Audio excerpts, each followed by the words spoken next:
All right, it's just another update on the Wishbone Frame project. Got the light on, so we're on air. All right, since the last time I updated on here, I got some more stuff done for the frame building table that I'm trying to put together. As you can see, this is how the neck is going to work, the typical cones.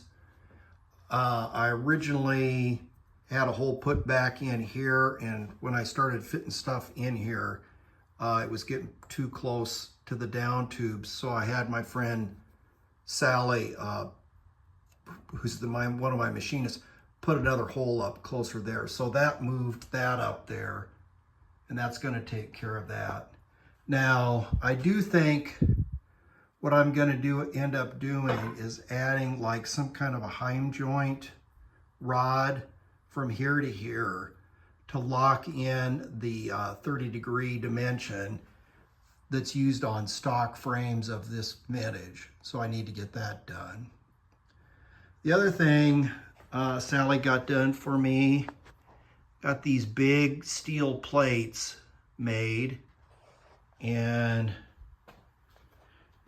Ed got the block machined for the mock-up on the motor mount holes. So anyway, what I want to talk about today is that any of you that have ever been working on old, this discussion is specifically panhead and shovelhead frames.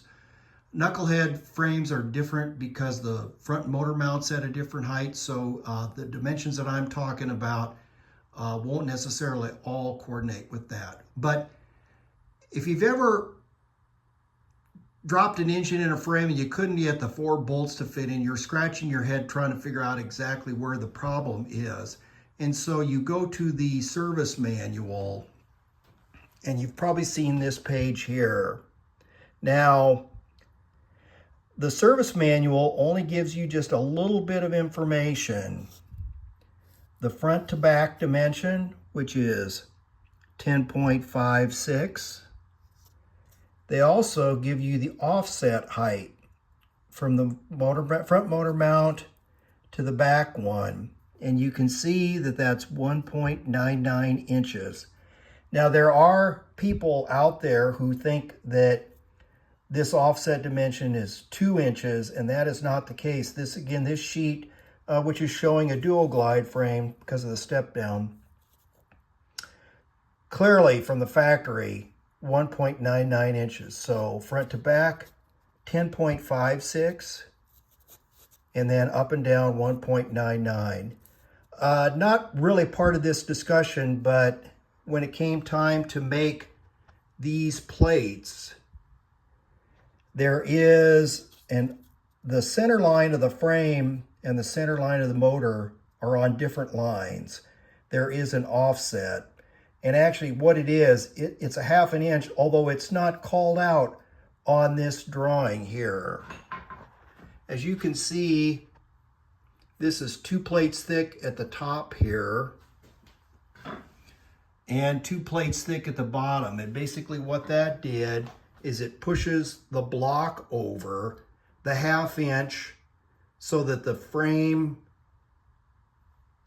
is actually on the center line of my table. When we built this, all this machining was to put the frame center line on the center line of the tube all the way front to back. But in order to get the motor plate in, we had to do the 1/2 inch offset. Now, one of the things you'll notice, they don't do anything about indicating hole sizes on any of these locations here. Now, all the panheads and shovelheads and knuckleheads, for that matter, all use 3/8 fine thread fasteners, front and back, for the motor mount. So you know that the holes have to accommodate a 3/8 inch fastener.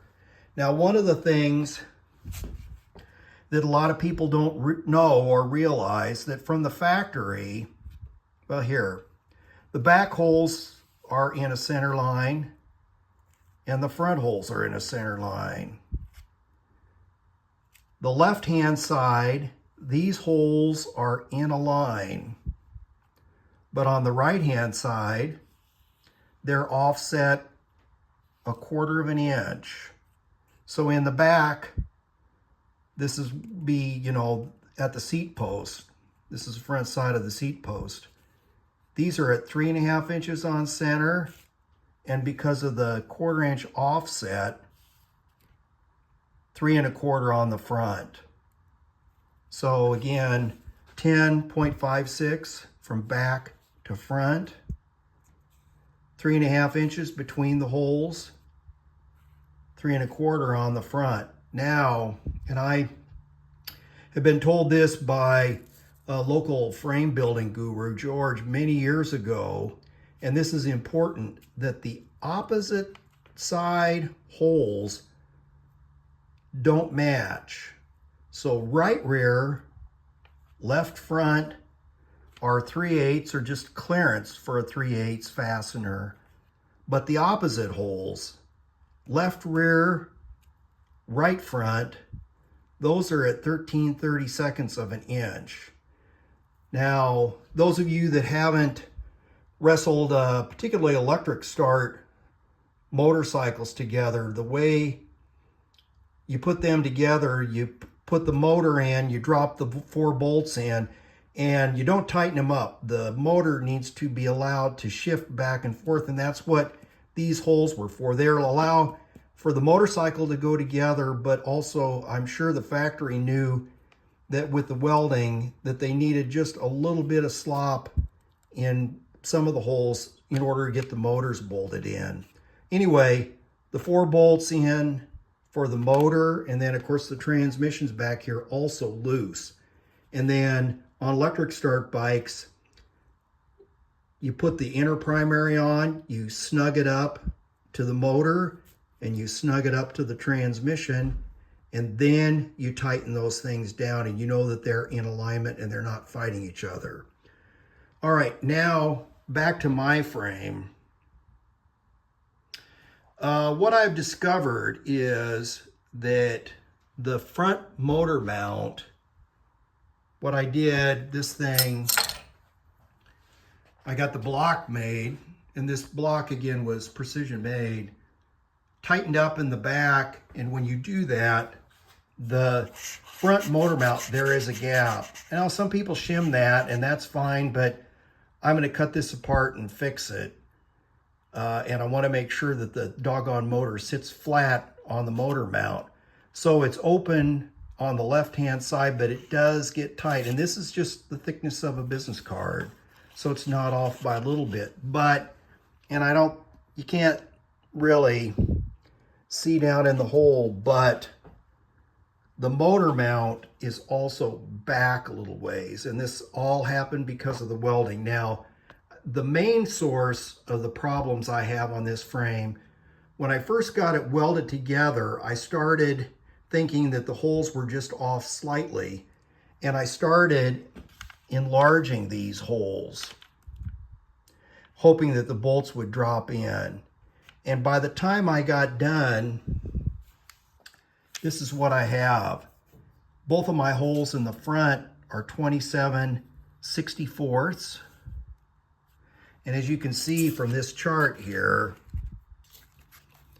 3/8 is 375, 3906, 13/32, and then you get up to 27/64. So I'm at 3 sizes over a 3/8 standard hole. And then in the back, I have the same hole in the left rear corner, 13/32, but my right rear hole, I also enlarged that. That's 25/64. So that's the first oversize on a 3/8 hole, 3906. So I think what I'm going to do with this frame, in looking at these tubes again, which I stitched together, and when I cut it apart, I had to add a piece here to get up into the sidecar loops. I think what I'm going to do is maybe cut this loose here.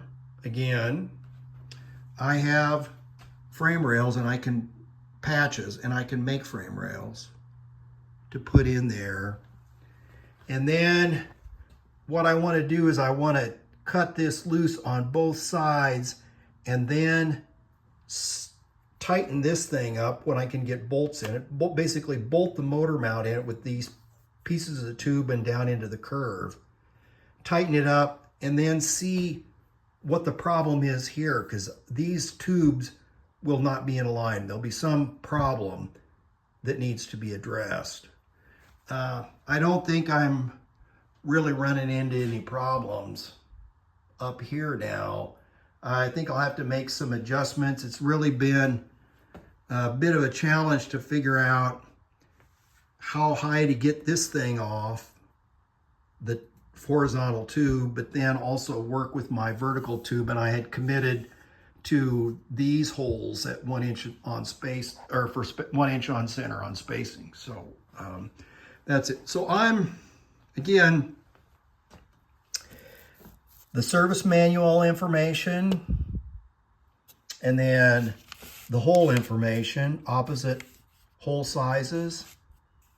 They're different from side to side, but they're agreement caddy corner to each other. And then the condition I have on mine.